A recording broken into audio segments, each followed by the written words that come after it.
Chittoor parliament పరిధిలో ఉన్న 7 నియోజకవర్గాల్లో ఈసారి ఏ పార్టీ అత్యధిక స్థానాలు గెలవడానికి అవకాశాలు ఉన్నాయి? చిత్తూరు జిల్లా మాజీ ముఖ్యమంత్రి చంద్రబాబు గారిది అయితే సొంత జిల్లా.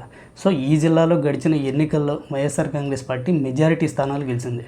ఒక్క కుప్పం తప్పించి మిగిలిన నియోజకవర్గాలన్నింటిలోనూ వైఎస్ఆర్ కాంగ్రెస్ పార్టీ గెలిచింది.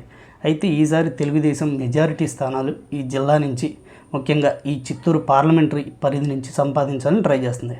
అయితే ప్రస్తుతం ఆ పార్లమెంట్ పరిధిలో ఉన్న 7 నియోజకవర్గాల్లో సిచ్యువేషన్ ఎలా ఉంది, ఏ పార్టీ ఎన్ని సీట్లు గెలవడానికి అవకాశాలు ఉన్నాయనేది చూద్దాం. చిత్తూరు పార్లమెంటు పరిధిలో చంద్రగిరి, నగరి, గంగాధర నెల్లూరు, చిత్తూరు, పూతలపట్టు, పలమనేర్ అలాగే కుప్పం నియోజకవర్గాలు ఉన్నాయి. ఇక చంద్రగిరిలో వైఎస్ఆర్ కాంగ్రెస్ పార్టీ గెలవడానికి అవకాశాలు ఎక్కువ ఉన్నాయి. నగరి, ఇక్కడి నుంచి మంత్రి ఆర్కే రోజా గారు వైసీపీ తరఫున పోటీ చేస్తున్నారు. టీడీపీ తరఫున గాలి ముద్దుకృష్ణనాయుడు గారు కొడుకు పోటీ చేస్తున్నారు. ఓవరాల్గా చూస్తే ఈ నియోజకవర్గంలో అయితే టీడీపీ క్లియర్గా గెలవబోతుంది. కారణం వైసీపీలో ఉన్న అంతర్గత కుమ్మలాటలు. రోజా గారికి టికెట్ ఇస్తే మేము సపోర్ట్ చేయమని అక్కడ గ్రామస్థాయి, మండల స్థాయి నాయకులు అయితే అధిష్టానాన్ని కంప్లైంట్ ఇచ్చారు. అయితే జగన్మోహన్ రెడ్డి గారు రోజాకి టికెట్ ఇచ్చారు. సో ప్రస్తుతం అక్కడైతే రోజా గారికి వ్యతిరేక గాలి వీస్తుంది. తెలుగుదేశం గెలవడానికి అవకాశాలు ఉన్నాయి.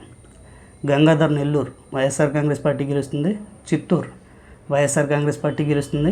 పూతలపట్టు ఇక్కడ కొద్దిగా ఫైట్ అనేది ఉంది రెండు పార్టీలకి. అయితే ఎడ్జిలో వైసీపీ ఉంది కాబట్టి ఈ సీటు కూడా వైసీపీ గెలవడానికి అవకాశాలు ఉన్నాయి. పలమనేరు వైఎస్ఆర్ కాంగ్రెస్ పార్టీ గెలవడానికి ఛాన్సెస్ ఉంది. కుప్పం ఇది చంద్రబాబు గారి నియోజకవర్గం. అయితే ఇక్కడ చంద్రబాబు గారిని ఓడించాలని బీసీ అభ్యర్థిని దింపారు. అలాగే డబ్బు కూడా ఎక్కువ పంపిణీ జరుగుతుంది వైఎస్ఆర్సీపీ తరఫున. అయినా సరే చంద్రబాబు గారే కుప్పం నుంచి గెలవడానికి అవకాశాలు పుష్కలంగా ఉన్నాయి.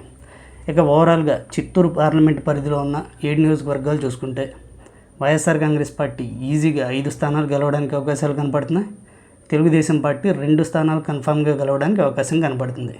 అయితే పోలింగ్ రోజు కొన్ని సిచ్యువేషన్స్ మారుతూ ఉంటాయి కాబట్టి 1 సీట్ అయితే వైఎస్ఆర్ కాంగ్రెస్ పార్టీకి 1 సీట్ యాడ్ అవ్వచ్చు, లేదా తెలుగుదేశం పార్టీకి 1 సీట్ యాడ్ అయ్యే అవకాశాలు ఉన్నాయి. అంతే తప్పించి మెజారిటీ ఛాన్సెస్ అయితే ఈ పార్లమెంట్ పరిధిలో వచ్చే అవకాశాలు లేవు.